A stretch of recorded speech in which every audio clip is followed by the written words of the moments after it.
The first sign that something was wrong with the Imperial flagship did not come from the alarms. It came from the tea. Senior Navigation, Oracle Thessel lifted a silver cup to his lips, frowned, and stared into the trembling surface as if it had personally betrayed him. The tea rippled in tiny circles. Then the porcelain cracked cleanly down the side. A second later, the flagship shuddered from bow to stern. Every light in the observation hall dimmed, brightened, and dimmed again. Constellations projected across the vaulted ceiling vanished for a breath and returned upside down. Somewhere beyond the walls, a warning tone began to echo through the ship, with the offended dignity of a machine that had discovered disaster and wanted credit for it. Thessel stood so quickly that his ceremonial robes tangled around his knees. "That," he announced to no one in particular, "is never a good sound." As if to prove him correct, a far louder sound followed.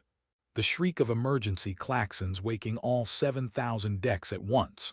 Across the vast body of the Queen's flagship, doors sealed, bulkheads shifted, and streams of personnel flooded the corridors. The ship, an ancient marvel of Imperial engineering called the Radiant Spear, had crossed black nebulae, survived meteor wars, and outlived 3 dynasties of lesser enemies. It was not a vessel expected to fail. It was the kind of ship that made failures apologize before they happened. Yet now the deck vibrated under hurried boots. On Command Tier 1, officers leaned over their consoles with the strained intensity of people who knew history might remember this moment and hoped history would at least be polite about it. "Report," snapped Fleet Marshal Oren. "Primary solar intake stable. Then why is the ship sounding like it swallowed a moon? Reactor lattice fluctuation on decks 30 through 48. Stabilize it." "We are trying." "That is not stabilizing it. That is describing your hobbies." Another tremor rolled through the deck. A panel in the wall spat sparks. One junior officer yelped and slapped at the air as if the sparks might be negotiated with. On the upper dais, Queen Elira rose from her throne in one smooth motion. Silence moved outward from her like a command. Even the alarm seemed, for half a heartbeat, to feel embarrassed. She looked almost human at first glance, which had misled more than one diplomat into catastrophic overconfidence. Her face was composed, her bearing elegant, her eyes sharp as cut crystal. But the long, graceful ears arcing back from her head marked her unmistakably as one of the highborn Seracle. And at that moment, those ears had tilted forward in a way everyone in the chamber recognized. The Queen was listening very carefully, and she was not pleased. "Speak plainly," Elira said. A systems minister swallowed. "Your Majesty, the energy lattice is receiving contradictory routing commands from the lower distribution vanes. We have isolated 9 surge points, then 13, then somehow 21. The numbers are becoming argumentative. Numbers should not be argumentative." "Yes, Your Majesty, ideally." A fresh alarm cut across the chamber. Core cascade risk elevated. No one spoke for a breath after that. Then everyone spoke at once. "Seal the secondary array. Reroute through the reserve spine. That will overload the aft field." "It will only overload it if the forward processors keep cycling." "They are cycling because someone told them to cycle." "Well, I certainly did not." Elira descended the dais while her court dissolved into increasingly expensive panic. "Who is in the engineering nexus?" "Chief Architect Velorin," said Oren immediately. "Then why is the problem still alive?" No one had an answer.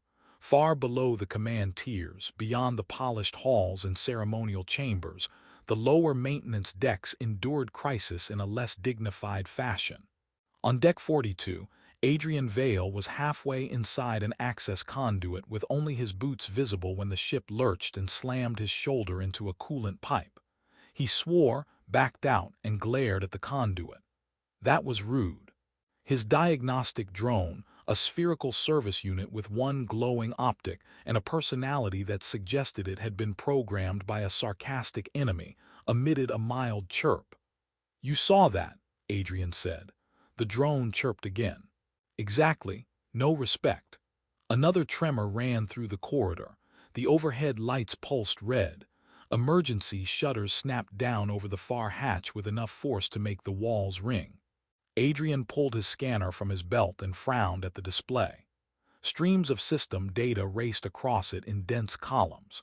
He was a maintenance technician attached to a contracted utility crew, which was a long imperial way of saying he fixed things official engineers considered too boring to notice until they caught fire. He was very good at it, mostly because boring things had a nasty habit of becoming exciting at the worst possible moment. A message burst onto every emergency screen in the corridor. All non-essential personnel clear reactor support ZONES. Adrian looked around at the humming pipes, the flickering junction boxes, and the conduit he had been elbow-deep in moments ago. I would love, he said to no one, for once in my life to work somewhere that doesn't label me non-essential right before an explosion. The drone spun once in place. No, you're right, it does feel personal. A pair of Imperial engineers rushed past, nearly colliding with him. One carried a crystalline interface rod, the other 3 tablets and an expression of mounting spiritual collapse. You.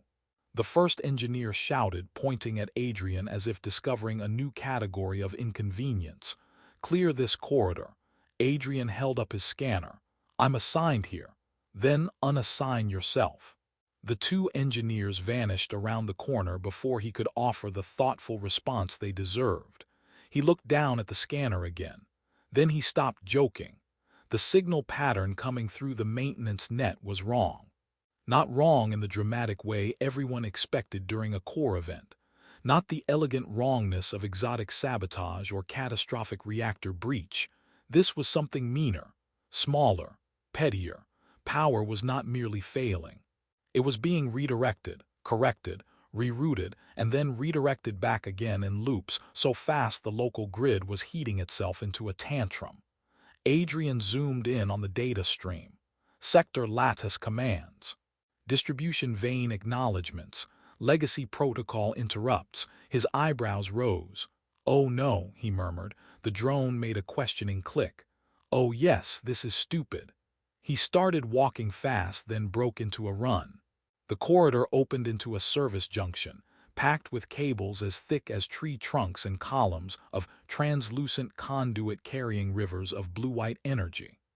The whole chamber thrummed with the deep mechanical heartbeat of a ship trying desperately not to die in public. Adrian dropped to one knee before a half-forgotten maintenance port and jammed his scanner into the interface. A new window unfolded over the old data. He stared at it for 2 seconds, then 3. Then he barked a laugh so startled that even the drone recoiled a little. You are not going to believe this, he said. The drone chirped with professional skepticism. The flagship of the most powerful empire in known space is choking because 2 routing protocols are both marked primary. The drone whistled. I know, that's not a systems failure, that's a custody dispute. Above him, somewhere many decks away, the Queen's court was likely imagining sabotage, rebellion, perhaps the opening move of some hidden war. Adrian, crouched in a maintenance junction that smelled faintly of ozone and hot metal, was looking at the software equivalent of 2 ancient administrators refusing to share a hallway. A violent pulse surged through the conduits. The deck shook so hard he had to brace himself with one hand. The scanner flashed a fresh warning, cascade threshold approaching. Adrian exhaled slowly. All right, he said. Good news. I found the problem. Bad news. The problem was written by idiots who are probably dead. He slid open the emergency override panel. Inside sat a row of manual controls no one in the upper decks had likely touched in generations. Imperial systems were so sophisticated they often forgot the universe enjoyed humiliating sophisticated things. The drone hovered closer. Adrian rolled his shoulders. If this works, I'm asking for a raise. The drone chirped. Yes, I know I don't actually get raises. Let me have the fantasy. He placed one hand on the override lattice and watched the energy streams race across his scanner, feeling the giant wounded ship shudder around him. Then above the alarms, another sound emerged, lower, deeper, like a giant engine drawing breath for something final. Adrian's smile vanished. "That," he said quietly, "is a very bad sound." Adrian kept one hand on the override lattice and the other on his scanner as the sound rolled through the deck again, vast and low and final, like the flagship had decided to rehearse its own funeral. The drone let out a nervous chirp. "Don't do that," Adrian said. "I need you projecting confidence. Fake confidence is still confidence." The scanner flashed a new chain of warnings so quickly the text blurred. Primary grid desynchronization core vein conflict cascade window. 0:03:12. Adrian stared. 3 minutes. Excellent, luxury, practically a vacation. He pulled the manual panel wider. Dust shook loose from the hinges. That more than the alarms irritated him. "This ship has a ceremonial choir, 6 diplomatic gardens, and at least one hallway made entirely of glowing glass," he muttered. "But nobody cleans the emergency controls." He flicked through the diagnostic layers. The problem was uglier up close. 2 separate power governance systems were issuing authority claims over the same distribution spine. The modern Royal Command Grid and an older backbone protocol that should have become irrelevant centuries ago, but had instead lingered in the system like an immortal grudge. Each time one routing intelligence corrected the current, the other interpreted it as corruption and fixed it back. The whole flagship was being cooked alive by a bureaucratic argument between dead engineers. The drone spun once and projected a tiny warning icon. "Yes, I know it's dangerous," Adrian said. "You're hovering next to a wall full of angry starfare. Your commitment to stating the obvious is inspiring." Footsteps thundered through the corridor outside. 3 engineers rushed into the junction, all of them draped in polished interface harnesses and the sort of authority that became fragile around actual problems. The tallest one pointed at Adrian. "What are you doing?" "Trying to stop the ship from exploding. You are maintenance." "That remains true, yes." "This node is restricted." Adrian looked at the scanner, then at the manual override, then back at the engineer. "Right now the ship is 3 minutes away from becoming a historical anecdote.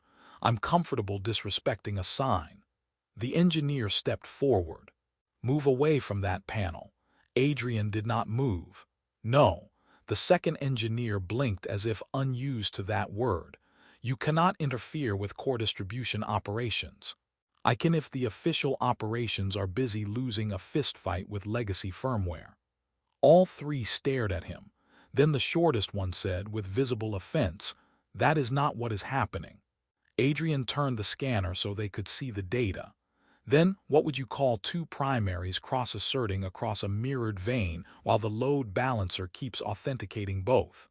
The shortest engineer opened his mouth, closed it, opened it again. The drone made a smug little tone. Adrian nodded at it. "Exactly." A violent surge ripped through the conduits overhead. One of the engineers stumbled into a support rail. Blue-white arcs snapped behind the transparent shielding. Somewhere deeper in the walls, metal screamed. The scanner updated. Cascade window, 0:02:41. The tallest engineer's voice lost some of its certainty. "If you are right, the old protocol should have been sandboxed." "Yes," Adrian said. "And yet here we are, dying of optimism." The second engineer moved to the panel beside him. "Can you isolate the obsolete layer?" "Not cleanly. It's intertwined with the emergency redundancy paths. Whoever built this decided future technicians should suffer personally." The engineer bristled. "These systems are masterpieces." "They are masterpieces the way a maze full of knives is a landscaping achievement." For one terrible second, the tallest engineer seemed about to argue further. Then the junction lights went black. Not dim, not flickering. Gone. The entire chamber plunged into darkness, so complete Adrian heard all 4 of them inhale at once. A heartbeat later, the red emergency strips along the floor flared weakly to life. The ship shuddered. Somewhere far away, a chorus of alarms changed pitch. The drone's optic brightened, casting a pale circle over Adrian's hands. He swallowed. That is new. The scanner, running on emergency power, brought up a skeletal readout. Primary throne tier offline auxiliary life support cycling core cascade window. 0, 2, 3. One of the engineers whispered. The throne tier lost power. Adrian barked a humorless laugh. Apparently the ship has decided equal opportunity failure is important. He worked faster. The manual override had 8 control arms, each linked to one branch of the junction's routing matrix. Any direct intervention meant he had to force a temporary hierarchy into the system, convince one protocol to stand down long enough for the other to establish stable flow. In theory, the command net should do that automatically. In practice, theory was hiding under a table. He keyed in a local mirror, then a bypass handshake. Rejected. He tried a priority inheritance splice. Rejected. The drone emitted a sympathetic trill. Adrian squinted at the ancient glyphs buried under the modern interface wrappers. Wait. The tallest engineer leaned in despite himself. What? This isn't just old infrastructure. This port still recognizes pre-imperial command syntax. That is impossible. No, impossible is easier than this. He opened another layer, more glyphs unfolded, primitive, ugly, and brutally functional. The shortest engineer's ears twitched in disbelief. Those codes were retired before my lineage records began. And yet someone left them wired into the emergency spine, because apparently no one in this empire believes in deleting anything. He began typing by hand. The engineers watched in silence. Outside the junction, the corridor speakers crackled. "All command personnel to fallback stations," said a tight, controlled voice. "Repeat, all command personnel," the message cut off. A beat later another voice came through, louder, furious, unmistakably high-ranking. "Who authorized power cutoffs to the crown tiers?" Adrian winced. That sounds like a career-ending conversation. The second engineer was no longer trying to stop him. "If you can create a hierarchy, do it." "Oh, now I have permission. Do not become insufferable. I'm under stress. It's my best work." His hands flew over the scanner. He mapped the old syntax to the manual lattice, fed a false maintenance authority into the legacy layer, and tricked it into accepting junction 47B as the nearest living supervisory node. It was a terrible idea. It was also beginning to work. The blue-white current in the conduit steadied for half a breath. Then every warning on the screen turned white. Adrian froze. The engineers leaned in. Across the display, a message appeared in a blocky antique script before translating itself into standard imperial text. Dispute acknowledged. Request for primary authority. Maintenance supervisor node 47B confirm. For a second nobody spoke. Then the tallest engineer said very softly, "That cannot be real." Adrian stared at the prompt. "The ancient power grid," he said, "is asking me to mediate." The drone made a delighted little whistle. "Yes, I heard it too. Apparently I've been promoted to diplomat." The shortest engineer laughed once, a sharp disbelieving sound torn out by panic. "Confirm it." "If I confirm, this node becomes acting authority over the lower vein clusters. If I'm wrong, we could dump the entire cascade straight into the core spine. And if you do nothing." Adrian glanced at the timer. 0, 1, 17. He exhaled through his teeth. "Then we all become a cautionary mural." The second engineer met his gaze. Gone was the disdain, the polished certainty, the reflexive contempt for the maintenance worker in the junction. What remained was simple honesty. "Can you do it?" Adrian looked back at the scanner. At the broken hierarchy. At the old system waiting for anyone to take responsibility. He smiled, but only barely. "Honestly," he said, "probably, that is not reassuring. No one asked it to be." He pressed confirm. For one endless second, nothing happened. Then the conduits around them roared. The old protocol woke all at once, flooding the junction with streams of authorization traffic. Control arms unlocked beneath Adrian's hands. Fresh pathways unfolded across the display, mapping the lower ship in shining threads. The legacy grid had accepted him, not as engineer, not as officer, as supervisor. The drone bobbed up and down. Adrian stared at the control lattice lighting under his palms. "I need everyone to stay very calm," the tallest engineer said. "Why?" Adrian looked at the screens as 300 surge points appeared at once. "Because," he said, "the ship just gave me the keys." The control lattice ignited beneath Adrian's hands in bands of pale gold and electric blue, old command pathways unfolding across the scanner so fast they looked less like code and more like a nervous confession. The tallest engineer stepped back. "Why are there so many surge points?" "Because," Adrian said, "this ship has been making questionable life choices for a very long time." The drone gave a cheerful chirp. "Thank you, that was supportive." Across the screen, hundreds of junctions pulsed in sequence. The legacy grid had not merely granted him local authority. It had shoved the entire lower distribution problem into his lap with the administrative enthusiasm of a superior forwarding the impossible task and then disappearing on holiday. A new message flashed. Acting Supervisor Node 47B resolve conflicting primary CLAIMS failure to resolve may result in structural dissolution. Adrian read it twice. "I admire the commitment to elegant phrasing." The shortest engineer leaned over his shoulder. "Can you separate the command layers?" "Eventually. We do not currently have an eventually. Then I'll do it faster." He pulled the nearest control arm downward. Instantly, 3 conduit columns to his left dimmed while 7 others brightened. The floor vibrated. The drone shot up a half-meter in alarm. The second engineer caught himself on a rail. "Warn us before you do that." "I would," Adrian said, adjusting another arm, "but I'm making this up from the archaeological remains of a terrible design philosophy." Above them, the junction ceiling hummed with rising force. Behind the transparent energy shields, streams of current collided, bent, and reformed into tighter paths. He could see the problem more clearly now. The modern royal grid was elegant, centralized, hierarchical. The older system was local, stubborn, and built to keep functioning even if command vanished in fire. In a real emergency, they should have cooperated. Instead, they were trying to outlive each other. He brought up the authority tree. It looked like a family feud rendered in light. The tallest engineer stared. Who allowed emergency sovereignty to remain in local nodes? Probably someone who had experienced upper management. A snort escaped the shortest engineer before he could stop it. Adrian pointed at the screen. "See these clusters? The old grid thinks the modern core has become unstable and is trying to protect the ship by redistributing through maintenance spines.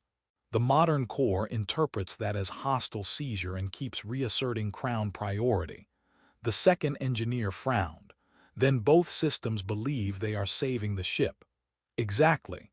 Which would be touching if it weren't suicidal." The drone projected a pulsing icon near the lower right of the scanner. Yes, I see the cascade vectors." "No," said the tallest engineer, looking closer. "That is not a cascade vector. That is a route request." Adrian opened it. A schematic of the flagship blossomed over the display, deck after deck stitched together in glowing skeleton lines. Multiple sectors were now flashing amber. Throne tier power instability, wardroom environmental failure, predicted royal chamber shielding compromise in 0:40. For the first time since this began, the room went quiet in a new way. The throne chamber, the queen. The second engineer's voice lowered. "If shielding drops while the lattice is still cycling." "No," Adrian said. "Let's not finish that sentence. I'm having enough of a day." He expanded the royal sectors. The command tiers were starving for clean power because the modern grid kept prioritizing control integrity over live flow. The old grid could feed them, but only by opening manual transfer lanes never meant to be used at that scale. If he forced those channels too quickly, the midship veins would rupture. If he did nothing, the upper tiers would fail first. The shortest engineer spoke carefully. Can the throne tier be isolated? Not without telling half the ship to stop existing. What about reserve lines? Already unstable. The tallest engineer braced both hands on the rail. Then what can you do? Adrian looked at the map, at the ancient syntax still running through the port, at the glow of pathways connecting systems that no one in the Empire had probably studied in generations. He smiled suddenly. The second engineer stared at him. Why are you smiling? Because I've just had a truly irresponsible idea. I object already. Noted. He enlarged the maintenance spines. There they were.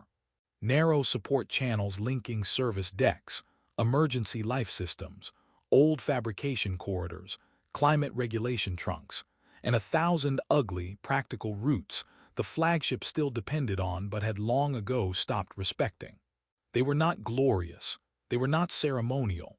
They were the ship's plumbing, wiring, bones, and stubborn habits, and together they formed a bypass web around the central hierarchy. Adrian tapped the map. The crown grid is trying to act like one giant perfect machine.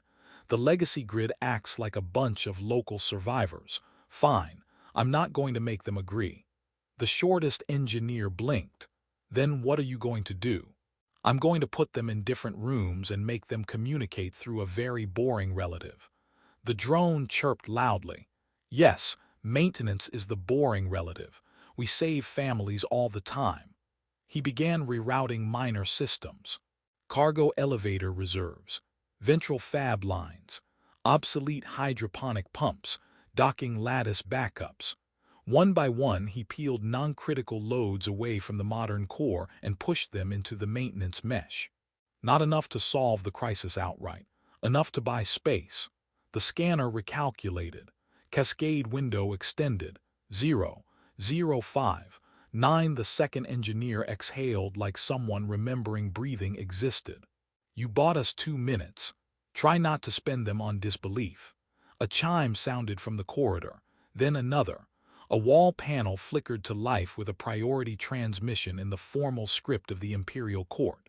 All engineering LEADS report status to command. Repeat, the Queen requires NAMES positions and active response measures. The tallest engineer went pale.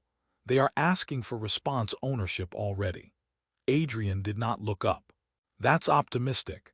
It means the court thinks this can still be politically organized. Cute. The second engineer took a step toward the panel, then hesitated. What do we tell them? Adrian pulled down another control arm. A bank of conduits dimmed. Somewhere overhead a heavy system thudded back into balance. Tell them engineering is bravely confronting the consequences of several bad ancestors. That is not an acceptable report. Then embellish. The shortest engineer, to Adrian's surprise, actually laughed. The laughter died when a fresh alert slammed across all their screens. Hull field anomaly, external shear pressure increasing cause. Course deviation. Adrian frowned. Course deviation.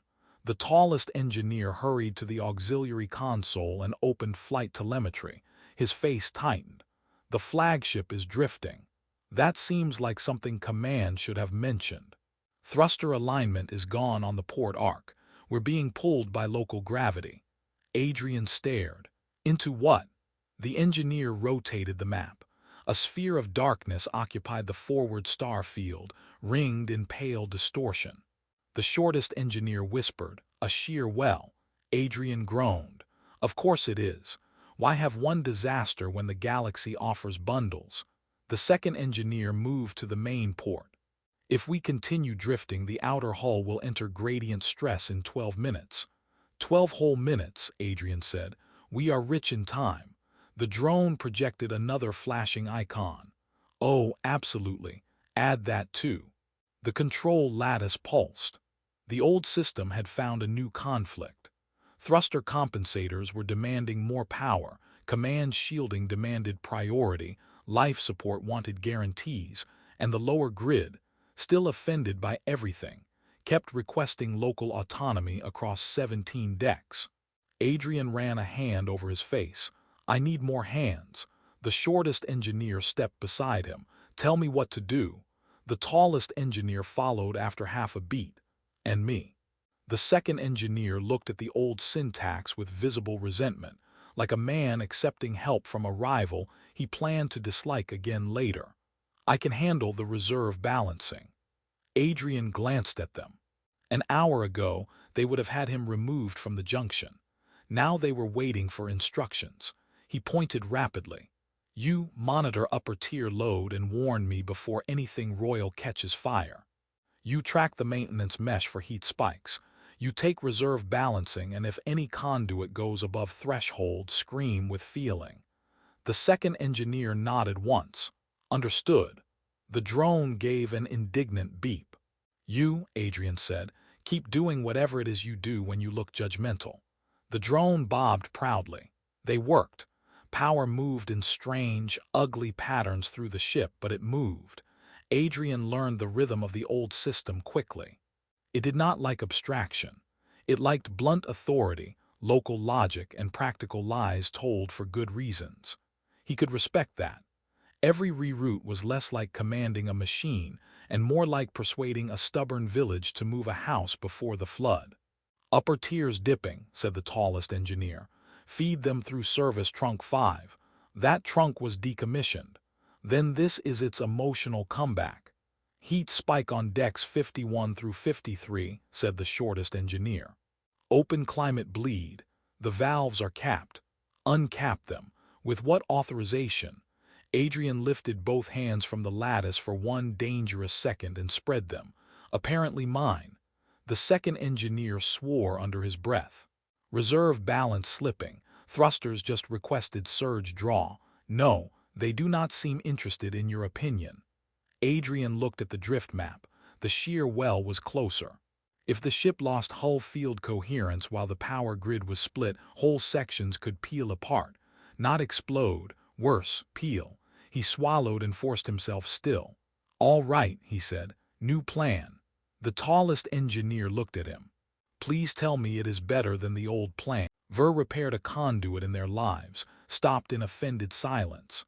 Down in junction 47B, the port thruster stabilizers roared awake. The flagship stopped drifting. For one beautiful, impossible moment, every screen in the junction turned green. No one moved. Then the corridor speakers crackled, and a furious voice echoed through them all, rich with authority and disbelief. Who, demanded Queen Elira, has redirected the palace thermal reserves into propulsion? In junction 47B, no one answered the Queen immediately, not because there was no answer.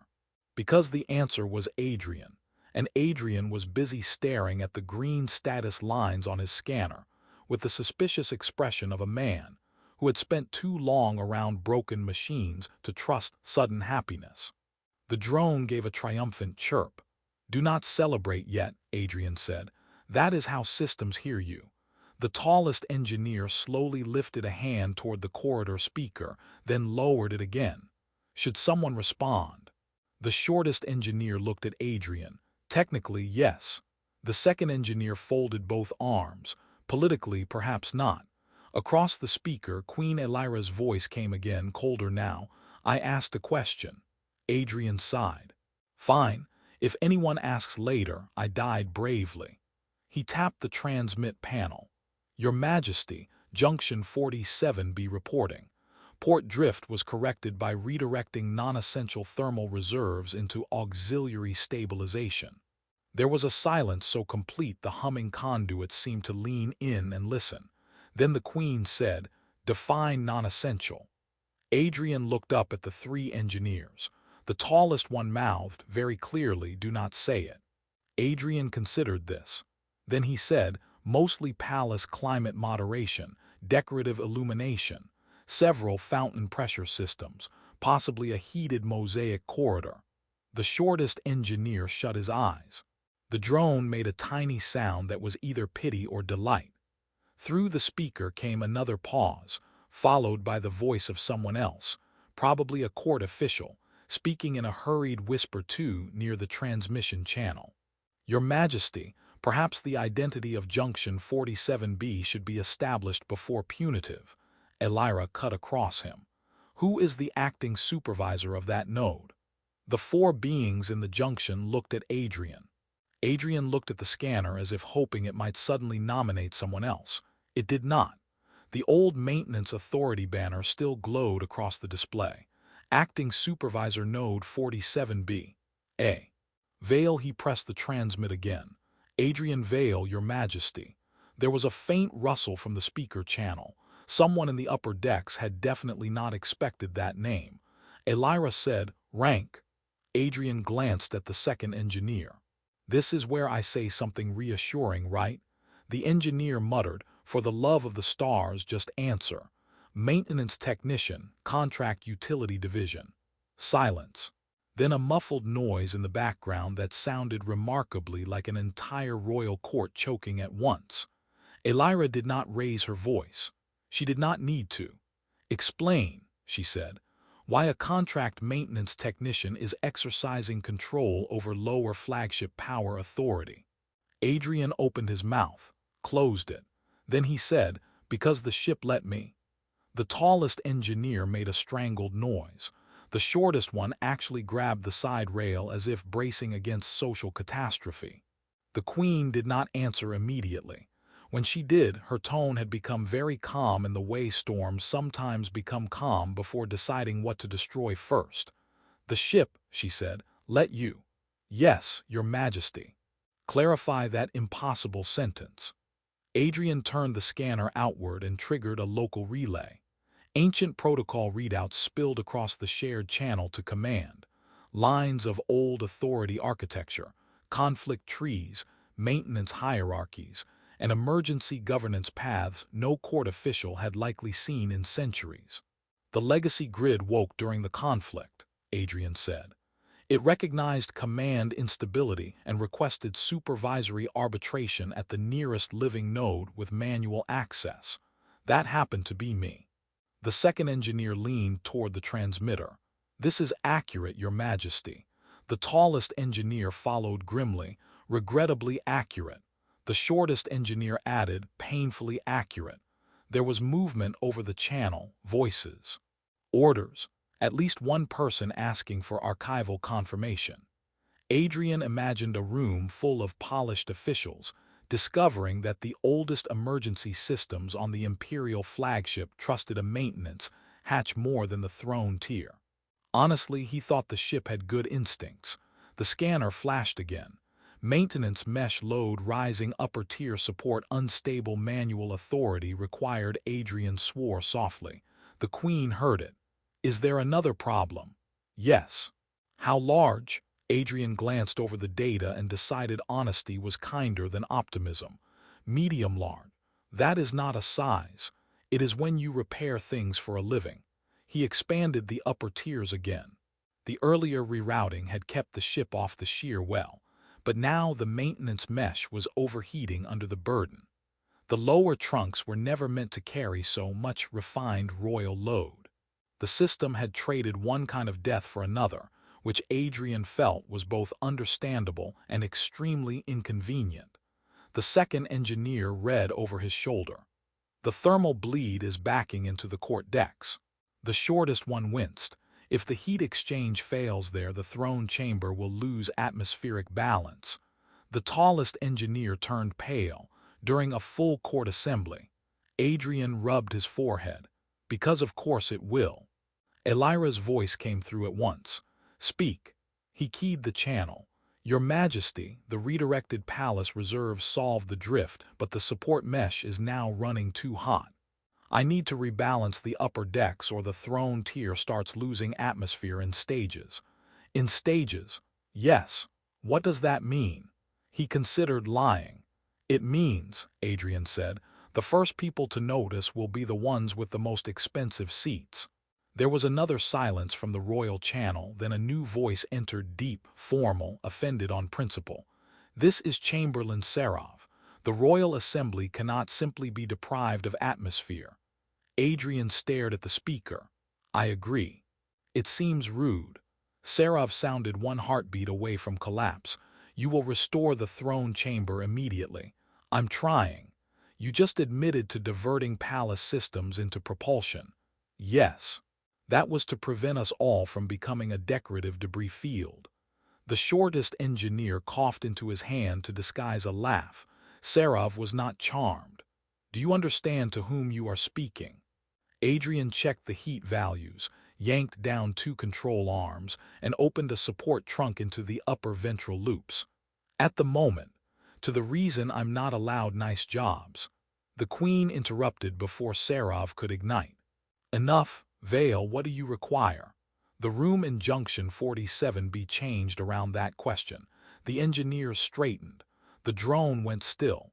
Adrian looked at the status tree and answered at once. Permission to shed non-critical court luxuries for 11 minutes. Full manual override on upper environmental sequencing. And I need every engineer above Deck 20 to stop issuing corrective commands into my routing lanes. The tallest engineer blinked. You cannot ask the royal court for that. Adrian covered the transmitter with one hand. Would you prefer I ask the exploding pipes? Elira spoke before anyone else could. Define luxuries. Adrian inhaled. The shortest engineer whispered, be diplomatic. He pressed transmit. Ambient thermal gradients, decorative light harmonics, fountain systems, scented ventilation, interactive ceiling projections. Possibly heated seating in ceremonial observation galleries. A faint murmur rippled across the channel. Then Serov said, horrified, the West Gallery seats are temperature balanced to ancestral preference. Adrian looked at the speaker with honest fascination. That is somehow the saddest sentence I've heard all day. The drone chirped in agreement. Elira asked, if I grant this, does my ship survive? Adrian did not answer immediately. He checked the lower mesh, the upper tiers, the conflict graph, the old system's ridiculous trust in manual authority. The modern grid's ongoing need to be the smartest thing in every room. Then he nodded to himself. Yes, he said. If everyone stops trying to be important for 11 minutes. That earned another silence. Then the Queen said, granted. Serov made a scandalized sound. Your Majesty, granted, she repeated. And let it be known that any engineer, minister, commander, or ornamental court functionary who interferes with Junction 47B in the next 11 minutes will answer to me personally. Adrian blinked. The second engineer muttered, I believe you have just been weaponized. Unfair, Adrian said. I was already like this. The command channel snapped off as orders began cascading through the upper decks. For one strange second, the junction became almost peaceful. Then every system in front of Adrian lit up. He moved. Open ventral loop 9. Open. Bleed ceremonial heat sinks into public corridor exchange. That will freeze the gallery arc. Good, maybe they'll think better. Upper climate valves unresponsive. Manual punch-through, use legacy tags. I do not know legacy tags. You do now, here. He shoved the scanner toward the tallest engineer, who flinched, then caught on quickly, fingers racing across scripts he had probably once considered beneath him. The shortest engineer leaned over the heat mapping and called out numbers while Adrian cut entire ribbons of luxury load away from survival systems. The second engineer handled reserve balancing with grim concentration, muttering insults at the royal grid every time it tried to reclaim authority. The drone drifted from station to station, projecting warnings a half-second before they mattered. Adrian had no proof it understood any of this, but it was either helping or haunting, and he appreciated the effort. 5 minutes passed. Then 7. The status bars crawled, shifted, stabilized. In the upper decks, whole sections of royal splendor must have gone dark and cold. Adrian pictured nobles wrapped in formal robes, glaring at dead fountains and darkened starscapes on the ceilings. He hoped not for the first time that at least one of them had been forced to walk. The tallest engineer looked up from the legacy console, something almost like awe on his face. The conflict tree is shrinking. It had better be. No, look. Adrian looked. The old grid and the modern Crown Authority were no longer cross-asserting across every lower channel. The rerouting had forced a practical separation. The royal grid was beginning to reestablish clean priority over command and defense. The maintenance mesh, overloaded and ugly, had absorbed the rest. For the first time since the crisis began, the flagship systems were not fighting each other. They were cooperating, badly, but cooperating. The shortest engineer laughed softly in disbelief. You actually did it. Adrian kept working. Do not say it like that, you'll jinx us. The scanner chimed. Primary conflict resolved, cascade risk. Low manual authority maintained pending final verification. The whole junction went still. Then the drone let out a long, victorious whistle. Adrian leaned both hands on the console and bowed his head for 1 second, breathing hard. The second engineer checked the upper tier feed. Atmosphere stabilizing. Throne chamber secure. The tallest one looked almost insulted by his own admiration. The ship is holding. The shortest engineer smiled at Adrian. You saved it. Adrian straightened slowly. We saved it. The shortest engineer's smile sharpened. That is generous. Also strategic. If anyone starts assigning blame for the fountains, I want witnesses. Before anyone could answer, the command channel came alive once more. Queen Elira's voice filled the junction, no longer furious, no longer cold, only precise. Junction 47B, she said, report the names of all present. No one in the room moved for half a second. Then Adrian looked at the 3 engineers, at the drone hovering between them, at the ancient controls still glowing beneath his hands, and smiled with sudden, exhausted suspicion. Oh, he said quietly. This is either going to be very good or extremely educational. No one in Junction 47B answered immediately. The question hung there, calm and exact. Report the names of all present. Adrian looked at the 3 engineers. The 3 engineers looked at Adrian. The drone rotated in a slow circle, as if considering whether it, too, counted as present in any legally meaningful way. The shortest engineer cleared his throat first. Engineer Selvek, lower systems architecture. The tallest followed, voice rigid with the effort of sounding normal in a profoundly abnormal situation. Engineer Tareth, reserve distribution command. The second engineer folded his hands behind his back as if posture alone might save him. Engineer Vera, upper balance control. All 3 then looked at Adrian with the silent expectation of people who had already fallen off the cliff and were curious whether he would at least do it elegantly. Adrian pressed the channel. Adrian Vale, maintenance technician, contract utility division. The drone emitted a bright chirp. Adrian added, and one diagnostic drone whose emotional investment in this crisis has become frankly excessive. There was the smallest pause from the command channel. Then, very unexpectedly, Queen Elira said, noted. Selvek made a choking sound that might once have hoped to become a laugh. The Queen spoke again. All 4 of you will remain where you are. A command escort is being dispatched. Tareth closed his eyes. There it is. Vera muttered, I knew the fountains would return to haunt us. Adrian leaned back from the console. To be fair, we did commit treason against luxury. The drone chirped proudly. Yes, you especially. The channel clicked off. For the first time in what felt like a year compressed into an hour, the junction was quiet except for the softened hum of stabilized conduits. The old authority glyph still glowed over the maintenance port.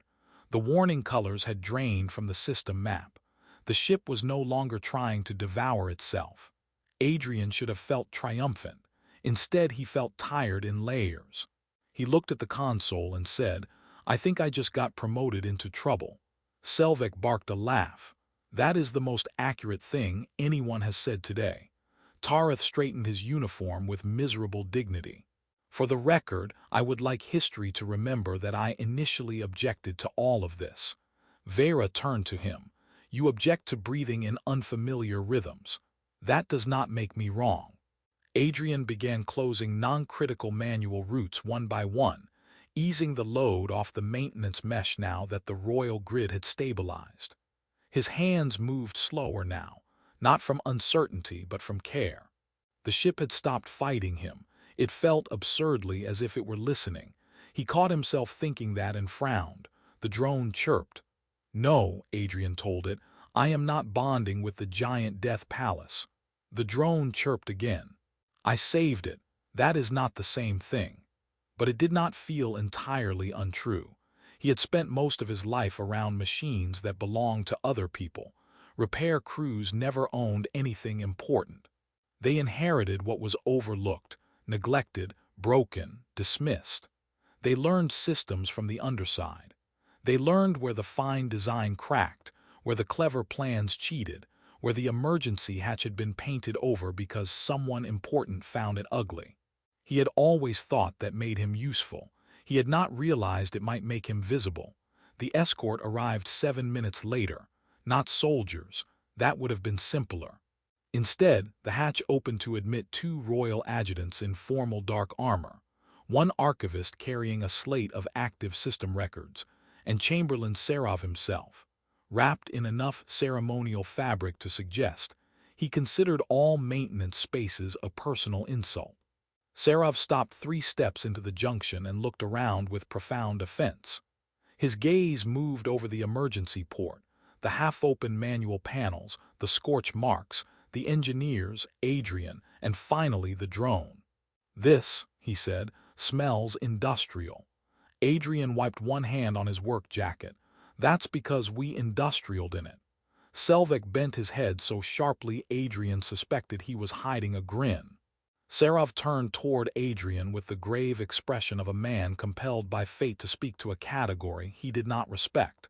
"You are Adrian Vale. I continue to be. You will come with us. Her Majesty wishes to see you immediately." "Only me?" Serov's eyes flicked to the engineers. "The others will also attend." Tarith murmured, "How generous." The Chamberlain ignored him. His gaze settled on the glowing authority banner still visible on the console. "And why," he asked carefully, "does the maintenance node still identify this human as acting supervisor?" Adrian checked the screen. "Because I haven't signed out." Serov stared at him. Vera, perhaps deciding the day had already gone too far for caution, said, "He should remain signed in until handoff verification. Removing authority too early could destabilize the lower reconciliation." Serov looked displeased to find competence in a sentence he had wanted to dislike. "Fine," he said at last. "Bring the port slate." The archivist hurried forward. Adrian keyed his scanner into the transfer channel, reviewed the final grid structure, and executed a staged authority release. The old protocol responded with ceremonial slowness, as if reluctant to let him go. Manual supervision complete, local gratitude recorded. Adrian blinked. He said slowly, "did the ship just thank me?" The drone made an emphatic chirp. Tarith stared at the console. "I have served on this vessel for 11 years. It has never thanked me." "That may be personal," said Vera. Serov snapped. "Ships do not express gratitude." The archivist, peering at the slate, whispered, "This one appears to." Adrian stepped away from the port before anyone could decide he had hallucinated the whole thing. The adjutants formed around them, and together they began the long climb toward the upper tiers. The journey itself became a kind of verdict. At first, the corridors remained practical and scarred, maintenance decks full of exposed conduits and repair crews still blinking at their suddenly stable readouts. Then the architecture changed. Walls smoothed, lights softened, floors became too polished to trust, decorative inlays returned. Air temperature stopped being an act of courage, and everywhere they passed people were talking, not quietly. Adrian caught pieces as they moved. Human in lower junction. Not possible. The system logs were verified. The palace went dark because of him. Because of him we are alive. One noble-looking official stepped aside too slowly and stared openly at Adrian. His companion whispered with audible disbelief, "That one." Adrian gave him a small nod as he passed. "I know, I was expecting someone taller too." Even Serov twitched. By the time they reached the throne chamber, the story had clearly outrun them. The doors opened. Inside, the royal court stood in full assembly beneath a ceiling whose star projections were still only half restored. A few decorative light bands remained dark. One fountain at the edge of the hall was conspicuously silent. The famous West Gallery seating, Adrian noted with satisfaction, did not look especially warm. Rows of nobles, officers, engineers, ministers, attendants, and dignitaries turned to look. At the far end, on the raised dais, Queen Elira sat beneath the imperial crest. Up close, the rumors did not capture her properly. She looked human enough to unsettle easy certainty, but there was nothing human in the precision of her stillness. Her long ears curved back elegantly, and now they were angled toward him in direct, unhidden attention. For the first time that day, Adrian felt a pulse of genuine nerves. Serov announced them all in a voice made for history. He named the engineers with full titles. Then he arrived at Adrian, and there was the tiniest hesitation before. Adrian Vale, maintenance technician, contract utility division. That hesitation traveled through the chamber like a whisper the room itself had chosen to hear. Elira looked at Adrian for several seconds. Then she said, "Approach." Adrian stepped forward alone, not because he was brave, because there was nowhere else to put his feet. The court watched in rapt silence until he stood at the mark below the dais. He had no formal posture for this, no ritual, no idea where to place his hands. So he settled for standing still and hoping stillness could be mistaken for confidence from a distance. The queen spoke first. "You redirected my palace thermal reserves into propulsion." "Yes, your majesty. You shut down ornamental systems across 3 royal habitation tiers." "Yes, your majesty. You rerouted atmosphere priority away from the West Gallery." Adrian hesitated, temporarily. A tiny sound rippled through the chamber. Not outrage, suppressed laughter. Elira's expression did not change, but one ear twitched. "And when asked to explain your authority to do these things, you told me the ship let you." "Yes, your majesty. Do you often speak to monarchs in this manner?" "No, your majesty, this was my first opportunity." That did it. A line of sound broke across the court, startled breaths, choked coughs. One minister made a noise like a collapsing chair. Even some of the officers failed to hold composure. Serov looked one heartbeat from spiritual separation. Elira let the silence settle again. Then, to the astonishment of everyone present, she smiled. It was not a large smile. It did not need to be. The temperature of the whole room changed around it. "You are either fearless," she said, "or catastrophically sincere." Adrian considered. "I repair systems for a living, your majesty. After enough years, those become the same thing." More laughter now, warmer and less frightened. The queen rose from the throne and descended the dais slowly. The court parted for her without needing to be told. When she stopped before Adrian, she was close enough that he could see the faint metallic shimmer threaded through the fabric at her wrists, the subtle architecture of the translator set at her throat, the impossible steadiness in her gaze. "When the crisis began," she said, "my finest engineers searched for traitors, impossible sabotage, hidden enemies. They sought a problem worthy of their skill." She glanced toward the gathered engineers. None of them moved. "You," she continued, "found the truth." Adrian said nothing. "You saw what others ignored. You acted without authority because authority had failed. And when my ship stood on the edge of destruction, you chose to save lives rather than preserve hierarchy." Her gaze sharpened slightly. "Why?" The chamber waited. It was probably a test, perhaps a political one, perhaps philosophical. Adrian could feel the weight of possible answers lining up in everyone else's expectations. For empire, for duty, for honor, for destiny. He looked at her and answered honestly, because it was broken. A long silence followed. Then Queen Elira laughed, not politely, not ceremonially. She laughed with real delight, bright and sudden, and the entire court nearly came apart trying to understand whether it was safe to join her. Eventually, it was. The The sound spread through the chamber in waves of startled relief. Elira shook her head once, still smiling. "There it is," she said softly. "The reason." She turned not to Adrian but to the court. "Let every record show that the radiant spear was preserved today not by title, nor by blood, nor by rank, but by competence." That word struck the chamber harder than any accusation could have. Some faces stiffened.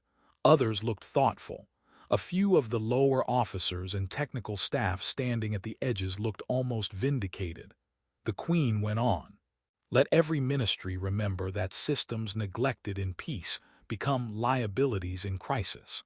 Let every commander remember that those who keep a vessel alive are not ornamental to its glory. And let every courtier present survive the tragedy of cooler seating with dignity." That one landed beautifully. Even Tareth laughed aloud. Seraph closed his eyes in visible defeat. Elira faced Adrian again. "Adrian Vale, you have altered the course of this day, and perhaps more than this day. I would reward you." Every ear in the room sharpened. Adrian, with the survival instinct of a man who had just been noticed by power and distrusted it on principle, said, "Could I request back pay?" The court lost whatever discipline it had left. Selvek bent double. Vera covered her face. A captain near the left column openly laughed into his sleeve. Even Elira's shoulders moved once with contained amusement. "When I offer an imperial reward," she said, "I suggest aiming higher." Adrian thought about that. Old instinct told him to ask for safety, distance, obscurity. The same old instinct that had kept him useful but small. Then he remembered the lower decks, the forgotten ports, the ancient emergency systems no one had respected until they nearly died because of them. The maintenance crews no one heard from until disaster made them briefly visible. The engineers who had mocked him until the ship itself placed authority in his hands. And he realized with a strange clarity that if he stepped back now, the story would become a charming exception instead of a change. He straightened. Around him the court quieted. "Then I have a request," he said. "Name it." "I want maintenance review authority established across all Imperial flagships and major stations, independent reporting, protected escalation paths, mixed-rank systems audits, legacy infrastructure access restored and cataloged, and I want contract crews recognized as technical personnel, not disposable corridor furniture." The silence this time was different. It held surprise, yes, but also impact. Elira studied him for a long moment. "You ask not for comfort, wealth, or title. Those seem easier to lose. And this does not." "No," Adrian said. "This just makes more people harder to ignore." One of the ministers found his voice. "Your Majesty, such structural reform would affect fleet bureaucracy, resource allocation, officer authority, court." Elira lifted one hand. He stopped. The Queen's long ears angled slightly toward Adrian again, and there was approval there now, unmistakable. "You could have asked for elevation." Adrian gave a small shrug. "I spent the day under the floor, Your Majesty. I've had time to think about structures." That earned him another flash of amusement. Then Elira turned to the assembled court. "Granted." The word hit like a pulse through the room. "An Imperial Technical Review Office will be established," she said. "Cross-rank, cross-species, direct reporting in emergencies. Legacy systems restoration and audit will begin at once, starting with this vessel." She looked toward Seraph without mercy. And because symbolism is useful when it finally decides to be intelligent, its first acting commissioner will be Adrian Vale. Adrian blinked, then blinked again. "That," he said carefully, "sounds suspiciously like rank." "It is," said Elira. "I am not certain I'm qualified to be ceremonial. You have demonstrated no such danger." The room laughed again. Adrian looked at Selvek, Tareth, and Vera. Selvek was grinning openly now. Vera gave him a small, satisfied nod. Tareth looked pained in the manner of a man recognizing the inevitability of being forced into respect. Adrian looked back at the Queen. "May I ask a question?" "You may." "Do I still have to fill out maintenance incident reports?" Elira folded her hands behind her back. Now you may create them. That was somehow worse. The days that followed changed the flagship in ways both grand and petty. Grand first. Archived subsystems were reopened. Whole forgotten layers of the ship were mapped, repaired, and integrated. Maintenance crews were pulled into planning meetings to the shock of everyone who had built careers on pretending they did not exist. Engineers who had never before set foot below the polished tiers found themselves touring service decks and discovering, with educational pain, how much of their confidence had depended on invisible labor. Mixed technical councils formed. Audit routes expanded across the fleet. The old distinction between elite minds and practical hands did not vanish overnight, but it cracked, and once cracked it never sat quite the same again.